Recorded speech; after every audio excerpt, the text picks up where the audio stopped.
entienden. El esgrima se decía lo siguiente: 14-1, 14-1.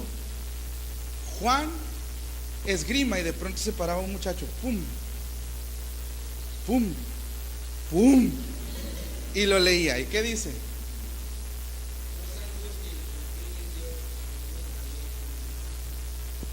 No se angustien, confíen en Dios y confíen también en mí. Este pasaje nos da un amplio panorama de lo que es el pulso de tu fe y el pulso de la fe. Hay un programa, no crea que me robé el título de ese programa. Si usted es como yo, intelectual, que ve Canal 40, o sea, las noticias todo el día. Yo no veo Hoy, yo no veo Venga la Alegría, yo no veo el fútbol, yo veo solamente noticias. Hoy domingo hay un programa que se llama El Pulso de la Fe. No lo vea, por favor, porque habla acerca del pulso de la fe de la iglesia universal. Pero el pulso de la fe es algo que a ti te va a mover. La palabra de Dios dice en Juan capítulo 14:1: no se angustien. Así que le voy a pedir ahora, yo de mi parte, que no se angustien. Mire, hagamos este ejercicio de manera imaginaria. Ayer que tomé mi clase de pantomima, voy a ver si apruebo. Es que tampoco vino, la invitación estaba, pero no vino, ¿eh? ¿Qué hacemos? La pantomima dice que tú te tienes que imaginar la cosa y luego visualizar las cosas y luego tomar las cosas, ¿verdad? Ok, entonces primero me lo imagino. Imagínese un costal, ¿ya? Ya me lo imaginé. Ahora visualícelo, ¿ya? ¿Por qué me está volteando a ver a mí? Tiene que voltear a ver el costal. Yo ya lo volteé a ver. ¿Listo? Luego tómelo. Nada más los que fueron al curso lo están haciendo. Tómelo. Lo va a tomar. Yo lo tomo. Y de pronto digo: ¿qué me angustia a mí? Coppel, Electra, CFE, agua. ¿Cuánto llegó de agua, hermana? ¿Sí la libramos? Esto es el agua, ¿no? Teléfono, está bien. Comida, pues aunque sea puro frijol, pero todavía. ¿Qué le angustia? Enfermedad. Y como que ya va pesando, ¿no? Se me quebró una pieza de la moto y échale otra cosa. No hay gasolina y échale otra cosa. El pago de la letra y le echas otra cosa. Y de pronto tú amarras el costal y ¿cuál es tu cara? No vas así. Tu cara es esta. Es que no ha acabado. ¿Aprobé? Ahí va. Es que acá está el maestro. Pero lo que quiero que entienda es que su cara así es ahorita. Ya va a empezar. Pero a lo que voy es esto: muchas veces este se supone que es un lugar y es un refugio para nosotros. Y yo quiero que aquí usted venga y cambie su cara de tristeza por una cara de alegría. Aunque sea una hora, no importa, pero que en esa hora sea un cambio radical, un cambio que impulse, un cambio que sea esos latidos de su corazón, el tum, tum, tum, no el pip. Porque ahorita usted está así y a lo mejor hay algo, o quizás haya algo que le esté mortificando, que es una palabra que no sé por qué la decimos, pero mortificando, de muerte, o que le esté angustiando. No le angustie. ¿Cuál es el problema? Dígame, ¿cuál es el problema?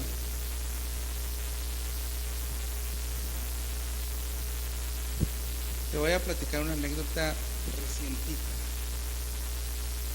Es más, está calientito, acaba de salir del horno.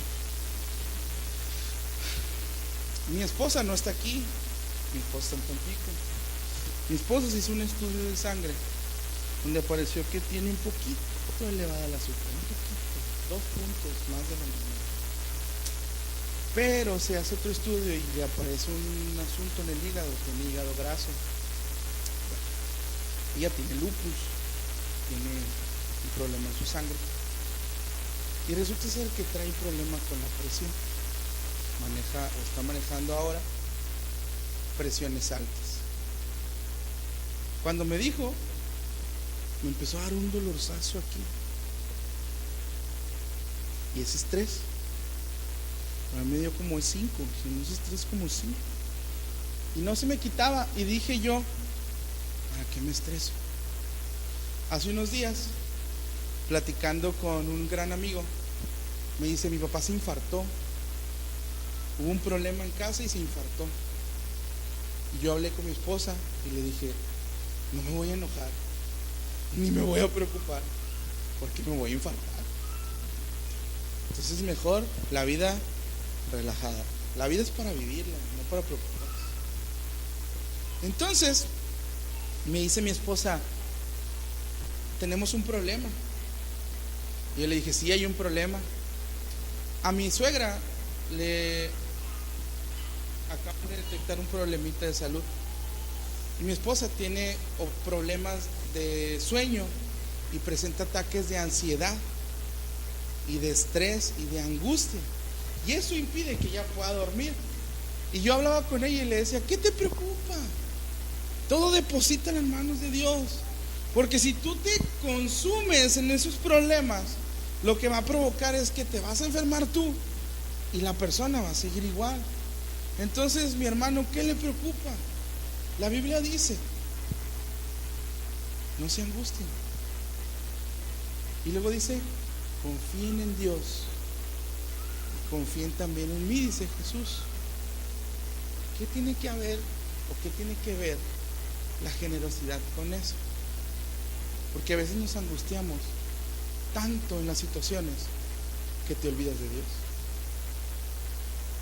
Y te olvidas no en el que no le busques, sino el que le buscas, pero le buscas mal.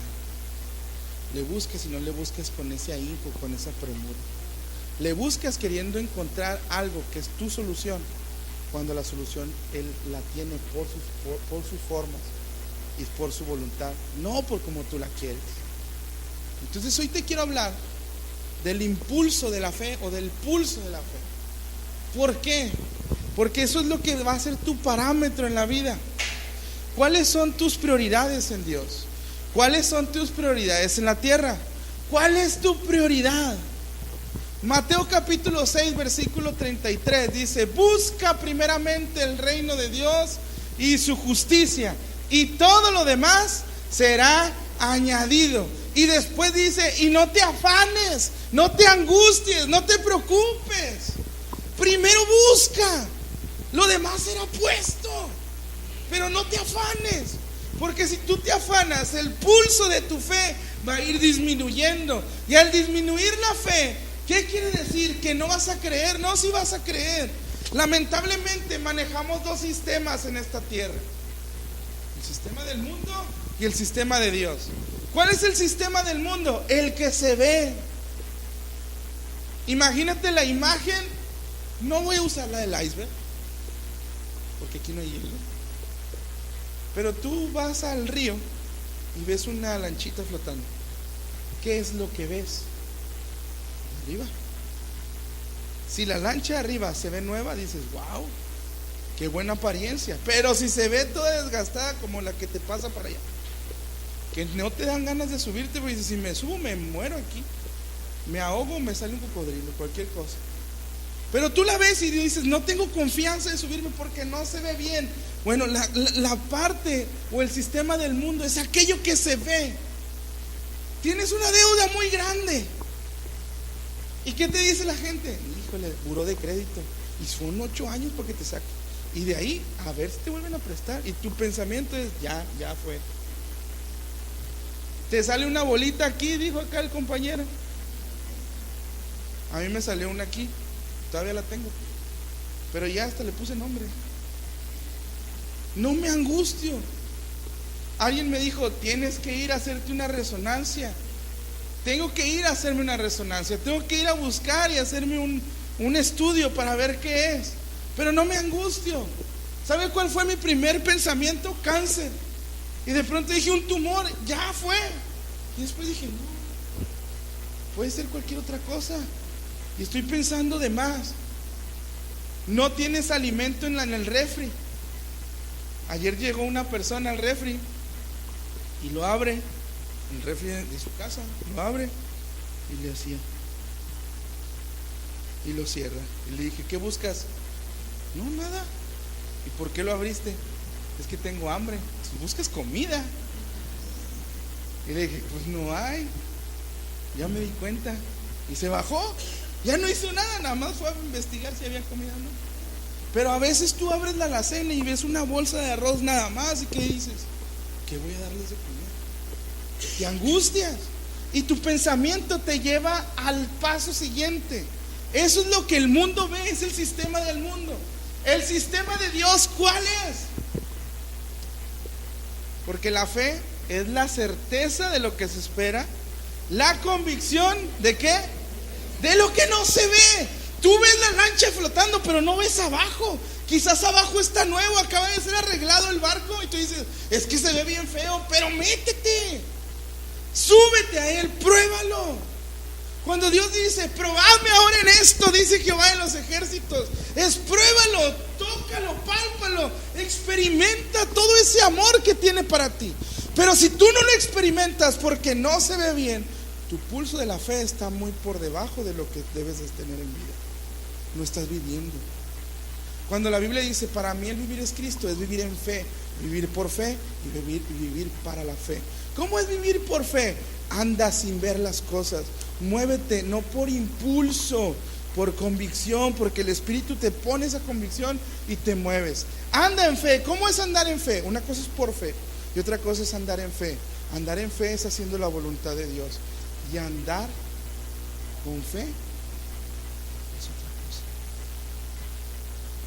Porque muchos andamos con fe a tope. Yo creo, Señor, yo creo, Señor, yo creo, Señor, yo creo, Señor. Se dan las cosas y dicen, ¿por qué, Señor? ¿Por qué, Señor? ¿Por qué, Señor?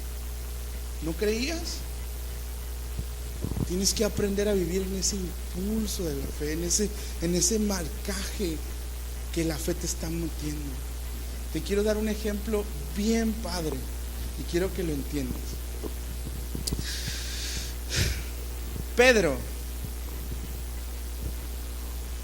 vete al Evangelio del libro o el Evangelio de Lucas, capítulo 5.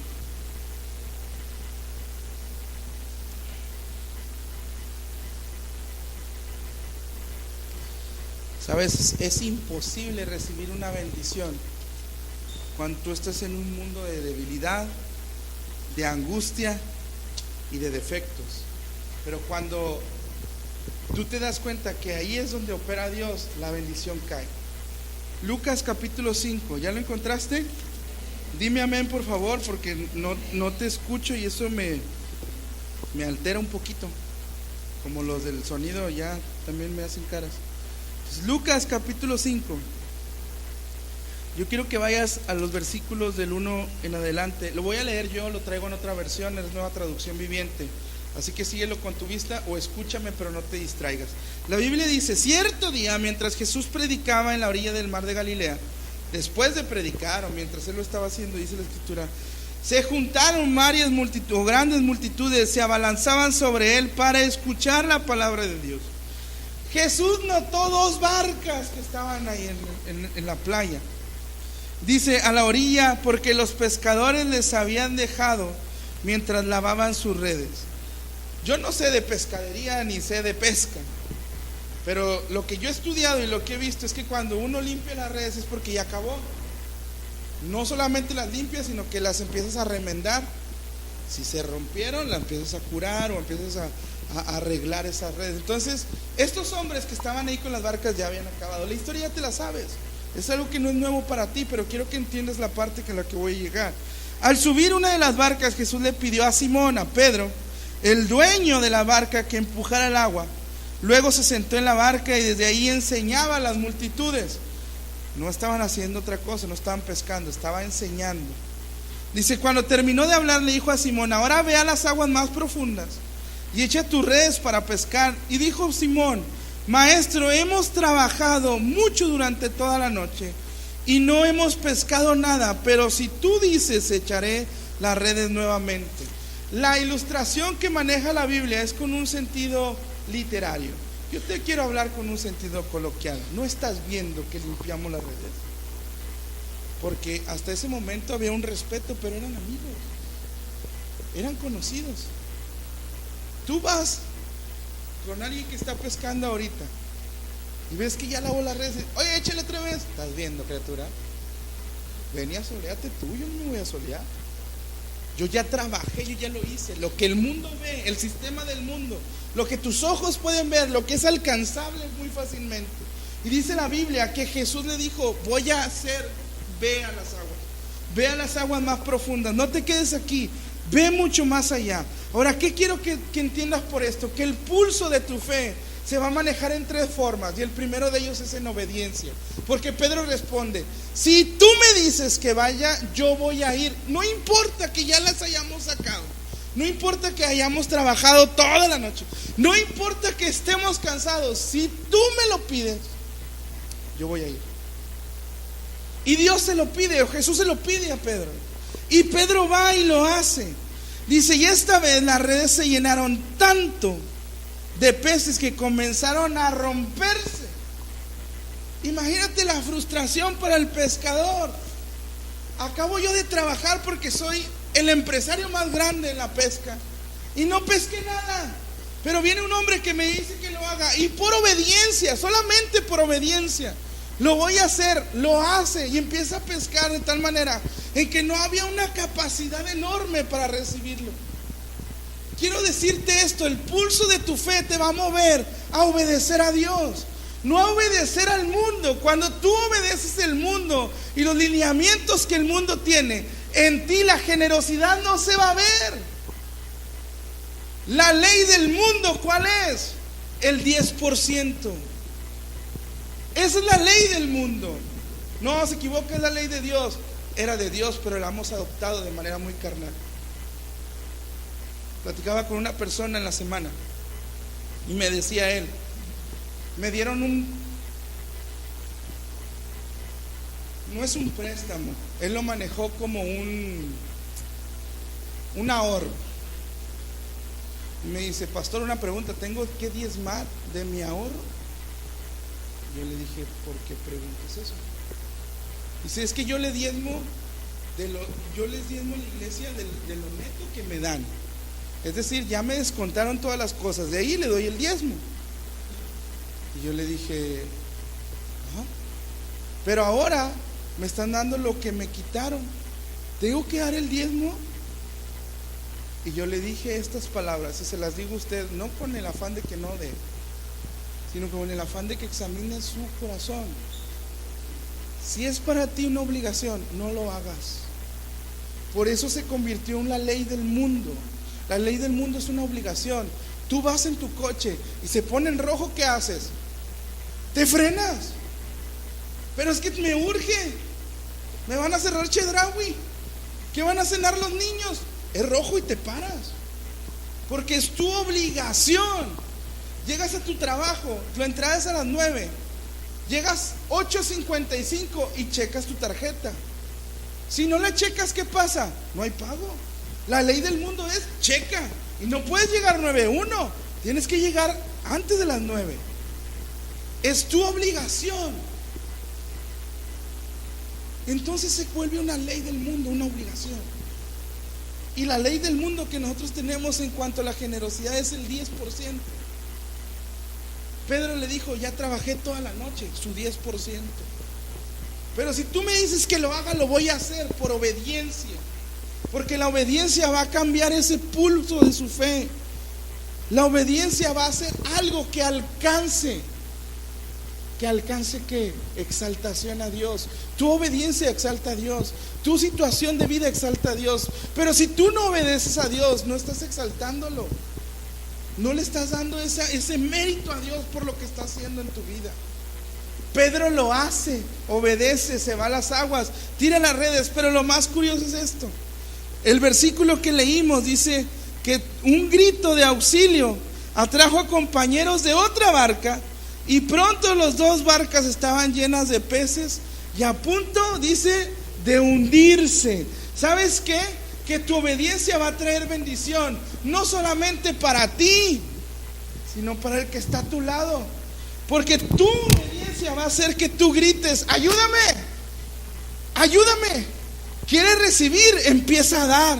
¿A quién? Al que está a tu lado. Cuando tú aprendes a dar de tal manera que te desprendes de las cosas de manera literal, libremente, la bendición no es para ti, es para el que está a tu lado. Vas a tener que hablarle y decir: hey, vente, te invito a comer. Hey, vente, te invito a esto. Hey, vente, te voy a hacer esto. ¿Te das cuenta? ¿Estamos? Convencidos. Si no, no me diga nada. Fíjate la situación. Se llenaron 2 barcas. Tuvo que hablar y gritar: ayúdame. Cuando tú tengas esa obediencia a Dios, vas a recibir de ayuda de otros, pero para bendecir, para compartir lo que Dios te ha dado. Muchas veces queremos recibir la ayuda para nosotros ser beneficiados, pero cuando recibes la ayuda para beneficiar a otros, te das cuenta de tal bendición que está haciendo para ellos. El primer ejemplo de fe que tuvo que tomar Pedro fue en una barca, en medio de la nada, con el maestro, sin peces a la vista. Yo me quiero imaginar el de la otra barca diciendo: mira, ahí viene otra vez. Terco el muchacho. Hiciera terco. Pero el pulso que tu fe esté dando te va a indicar a obedecer a Dios. Segunda cosa, segundo ejemplo, Pedro otra vez. No traigo nada contra él, pero Mateo capítulo 14, versículo 22. Quiero que vayas conmigo. Mateo capítulo 14.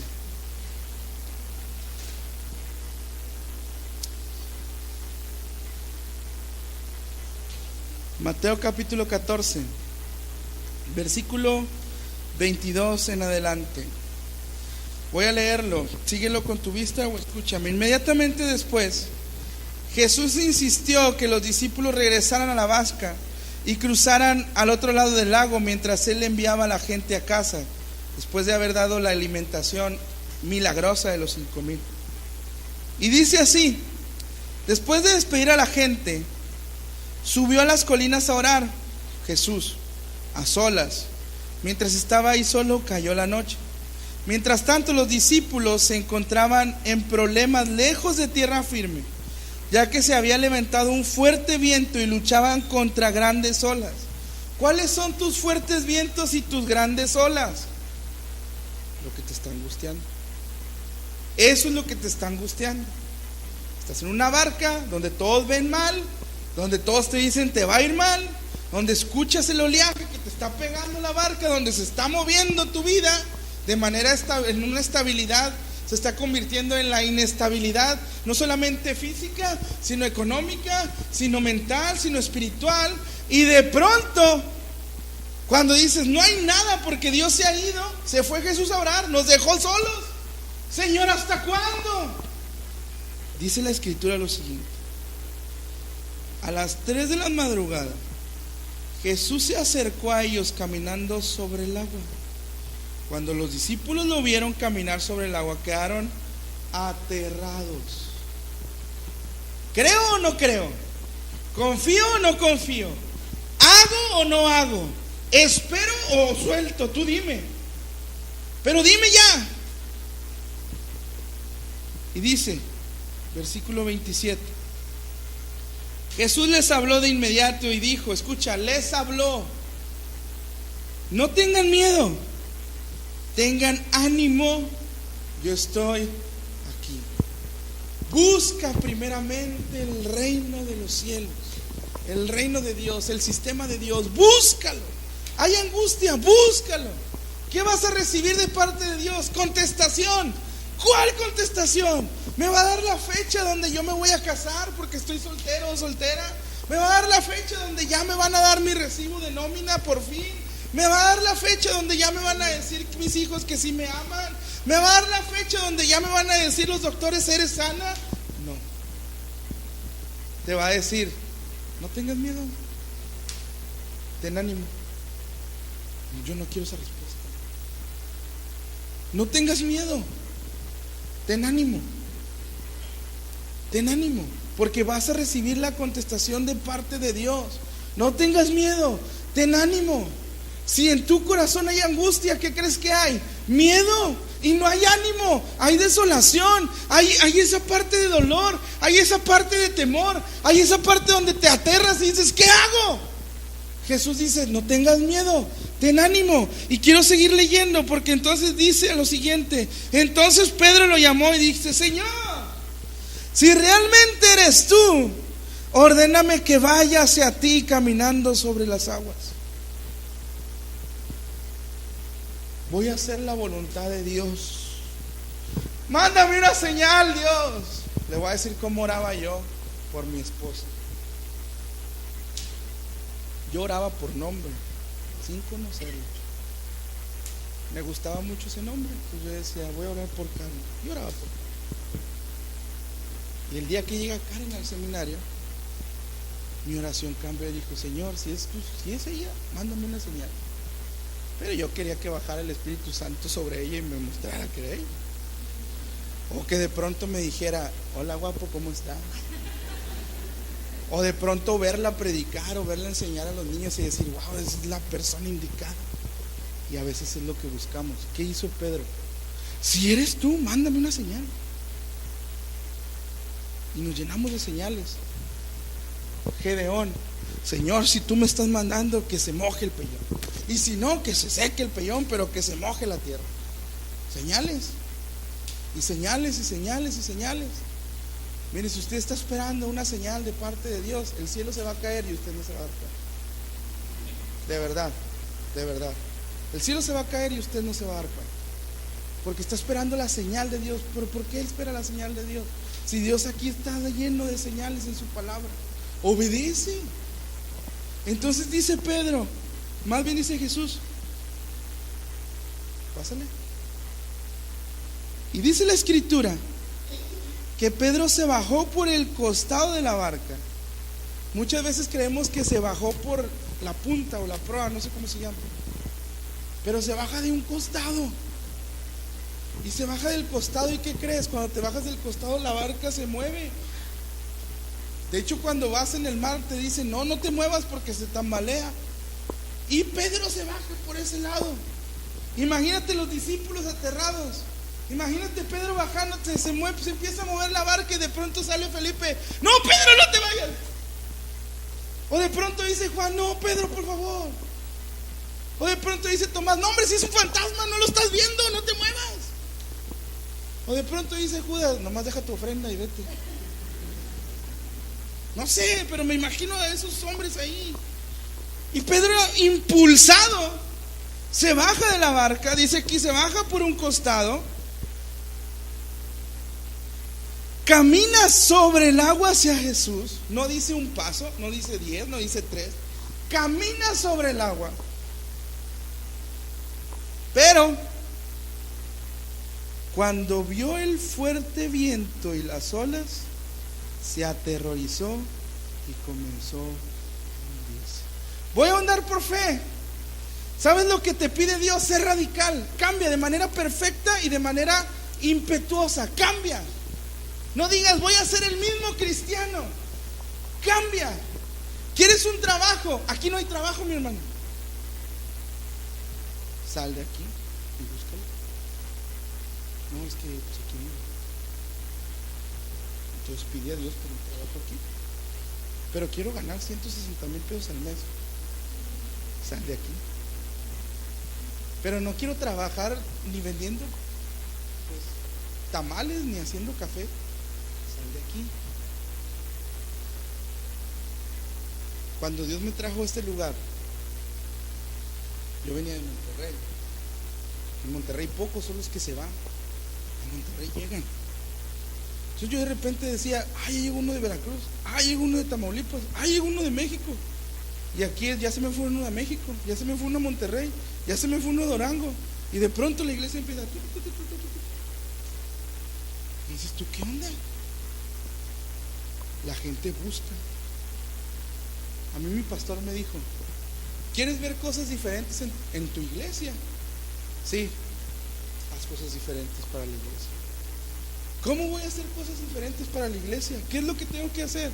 Salimos al parque a evangelizar, salimos al parque a buscar a las personas, vamos al hospital a orar por los enfermos, nos falta ir a las cárceles, algún día vamos a llegar allá.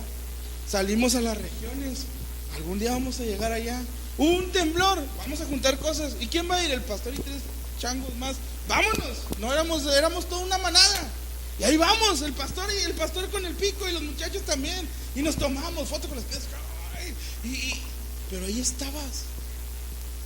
Mientras todos estaban acá por la tele. A ver si nos sale Manuel ahí cargando los piedras.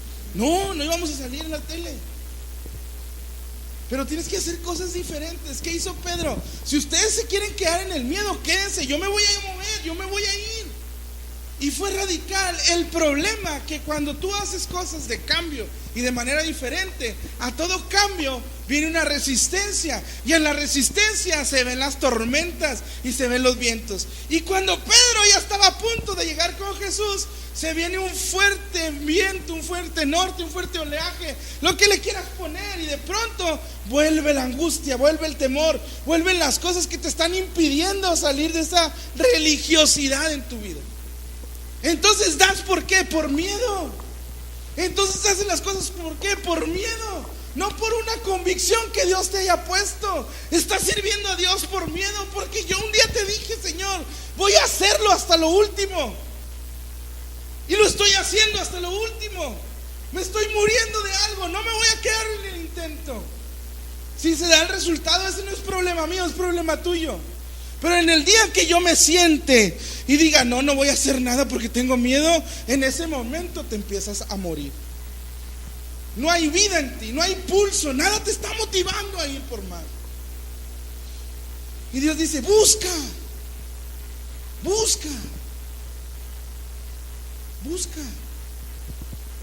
Hazlo. No tengas miedo de hacerlo. Que no importe lo que las otras personas vean de ti. Tú siembra para cosechar, pero siembra. Si tú no vas a hacer eso, entonces no vas a cosechar nada. No lo hagas obligatoriamente. Siembra, y conforme tú siembras será tu cosecha. Pero busca hacerlo. Que sea un pulso, que sea ese momento que te lleve a ese lugar. Pedro lo hizo, cayó. No hubo fe en Pedro. Jesús le responde, ¿tienes tan poca fe? ¿Por qué dudaste de mí? Mire, si yo pudiera poner de pie a todos los que han pasado por una prueba de vida y muerte. Me acaban de platicar en el hospital una situación bien hermosa. Aquí hay una niña que se llama Carla. Tiene un problema de salud. Y su problema, los doctores dijeron, nunca va a poder sonreír. Y si usted la voltea a ver, está sonriendo. No es lo que el mundo ve, es lo que Dios ve. Pero lo tienes que creer de manera radical. Cámbialo todo eso, cámbiate ese chip. Quítate los dichos de la gente. De verdad, yo no sé quién nos ha metido esos dichos. Nosotros pensamos, y hay un dicho que tenemos que dice, en el coco viejo no entra agua. No, sí entra. Y si no entra agua, pues tíralo, ya no sirve para nada, cómprate uno nuevo. Pero cambia ese chip. Tercer ejemplo, Pedro.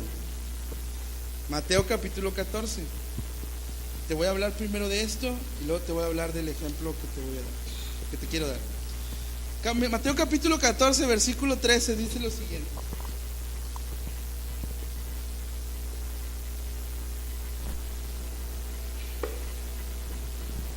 En cuanto Jesús escuchó la noticia de la muerte de Juan el Bautista, estamos en Mateo 14, salió una barca a un lugar alejado para estar a solas, pero las multitudes oyendo hacia dónde se dirigía lo siguieron a pie. desde muchas ciudades. Y cuando Jesús bajó de la barca, vio a la gran multitud y tuvo compasión de ellos y sanó enfermos. Esa tarde, escucha bien, los discípulos se acercaron y le dijeron: este es un lugar alejado y ya se está haciendo tarde. Despide a las multitudes para que puedan ir a las aldeas y comprarse comida. Y Jesús le dijo: eso no es necesario, denles ustedes de comer. Ah, mira nomás. Dice el dicho, mal dicho, pelones y con piojos. Denles ustedes de comer. Y el miércoles yo les dije esto a los hermanos que vinieron. Les adelanté este punto del sermón. Imagínate la escena. Los 12 discípulos. Ahí estaba Andrés, estaba Pedro, estaba Jacobo, estaba Juan, estaba Tomás, estaba Judas y los demás. Y de pronto dice, le dijeron a Jesús: hey, ya es tarde. Y el Oxxo queda como a 3 kilómetros, no la van a armar. No les va a alcanzar el vikingo. Y Jesús les dice: no hay problema, ustedes denles de comer. Y yo les decía que el que dijo esto fue el tesorero de la iglesia, o sea, Judas. ¿Y por qué quiero llegar a esto? Porque te quiero decir lo que sucedió. Imagínate este momento. Están los hombres caminando, están ellos, y dice la Biblia, o más bien dice los que estudian la Biblia, que Judas siempre cargaba un morralito, siempre, para todos lados. Y en el morralito guardaba las ofrendas que ellos recibían, porque a Jesús le daban. Jesús llegaba a una casa y sanaba gente, o sanaba enfermos, o bendecía las casas. La Biblia no lo dice, pero la gente era generosa, compartía algo. Entonces todo lo traía Judas, y Judas estaba en ese bulto. Entonces imagínate la reacción de Judas: denles de comer ustedes. Se quedó ya haciendo cuentas. En la morralla son como 300, más los billetes, otros 100. No la hacemos. Y yo creo que Judas le dijo: dices que mejor cooperacha. Y la Biblia dice que entonces Judas, con el dinero, pensando en que no tenemos, de pronto pasa un niño, y el niño dice: yo tengo esto. Y Jesús lo multiplica, y lo multiplica de tal forma que no solamente comen la gente, sino que se llenan 12 cestas, y las 12 cestas llegan a desbordarse de panes y de peces. Entonces ahora imagínate la reacción de Judas. Era ver las cestas llenas, traer el morralito y decir: gloria a Dios, se lo guardó, no le hizo nada a lo que tenía, se quedó con ello. Ahora quiero que vayas a Mateo otra vez, capítulo 17.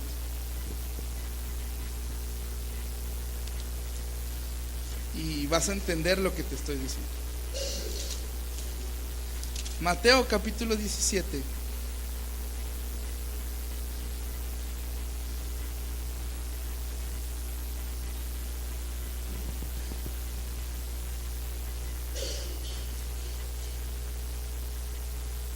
Versículo 24 dice: cuando llegaron a Capernaum, los cobradores del impuesto del templo se acercaron a Pedro. ¿A quién se acercan?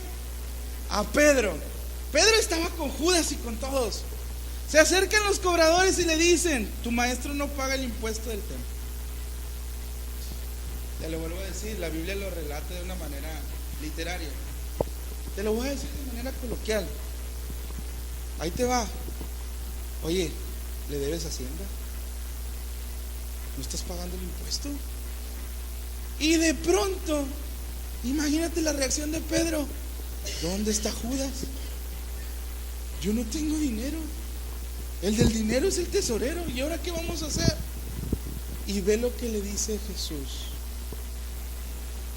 Sigo leyendo, 25. Sí, lo paga, contestó Pedro, como queriendo taparle el ojo al macho. Luego entró en la casa, pero antes de tener oportunidad de hablar, Jesús le preguntó: ¿qué te parece, Pedro? ¿Los reyes cobran impuestos a su propia gente o a la gente que han conquistado? Se lo cobran a los que han conquistado, contestó Pedro. Y dice Jesús: muy bien, entonces los ciudadanos quedan exentos. Sin embargo, no queremos que se ofendan. Así que desciende al lago y echa el anzuelo. Abre la boca del primer pez que saques y allí encontrarás una gran moneda de plata. Tómala y paga mi impuesto y el suyo. Ah, caramba. Con esto termino. ¿Sabes lo que te pide Dios? Fe. Fe. Te voy a decir por qué. Ya hubo obediencia, ya hubo un cambio radical, pero seguían sin creer. Tú y yo seguimos sin creerle a Dios. No es que no tengas fe, fe tienes, pero no le estamos creyendo de manera suficiente a Dios. Imagínate la escena, llega Pedro, están todos en la casa y Pedro se le queda viendo medio feo a Judas diciéndole: tú debiste haber sabido, cabezón, no yo. Y de pronto dice Jesús: ven. ¿Cómo estás, Pedrito? O sea, Pedro era una persona colérica que demostraba su enojo. Yo tengo varios jóvenes aquí que están: no, sí, pastor, y de repente les digo: oye, andas bien mal, te estás yendo de noche, y de repente, y ya te comieron con la vista y te mandaron no sé a dónde. Entonces imagínate que entran así y empiezan, y Pedro diciéndole: ¿qué pasó, maestro? Y le dice Jesús: no, ven, Pedro, ven. A ver, no sé qué te dijeron afuera, pero estaría bueno pagar el impuesto o no pagar el impuesto, porque nosotros nos regimos por otras leyes, no por estas. Y le dice Jesús, le dice Pedro: pues ¿sí, no? ¿O no? Y le dice Jesús: pues no, pero mira, no hay problema. Ves y pesca, y en el primer pescado sacas el impuesto, y el impuesto te va a dar, o el pescado te va a dar la moneda para pagar el tuyo y el mío. ¡Ah, caramba! Ahora quiero que veas la escena. La cosa es contra Pedro, pero imagínate a Judas: pues no saques un pez, llénate otra vez las redes y sácate todo y lo tenemos. Ese es el pensamiento que tenemos muchas veces. Si ya me vas a dar, pues lléname las barcas, ¿no? Y Jesús le dice: solamente una moneda. Ahora Pedro necesitaba tener fe. ¿Por qué con Pedro? Porque Pedro vio cómo se llenaron esas barcas de peces. Pedro vio cómo se multiplicaron los panes y los peces. Pedro pudo caminar por las aguas. Pedro tenía el pulso de su fe a tope, pero necesitaban conectarlo a Dios, conectarse con Dios.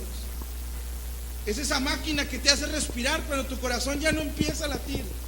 Es esa máquina que te hace respirar cuando ya no hay un sistema que te haga vivir. Es esa fe la que te va a impulsar a hacer eso. Y de pronto lo conecta, pum, y se revive, pum, se levanta. Y va Pedro y lo saca y paga el impuesto de él y el impuesto. Porque el pulso de tu vida debe de ser esa fe. Debe de ser esa fe. ¿Cómo lo vas a hacer? Busca, no te canses. Busca.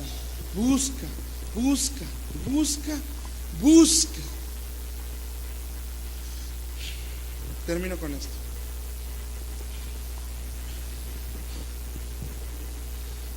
Lo que tú hagas va a marcar tus generaciones. Lo que tú demuestres y vivas va a marcar tus generaciones. La forma en que tú creas va a marcar tus generaciones. Porque la bendición no va a caer en ti, va a caer hasta la tercera y la cuarta generación. No solamente en tu vida, va a marcar tus generaciones.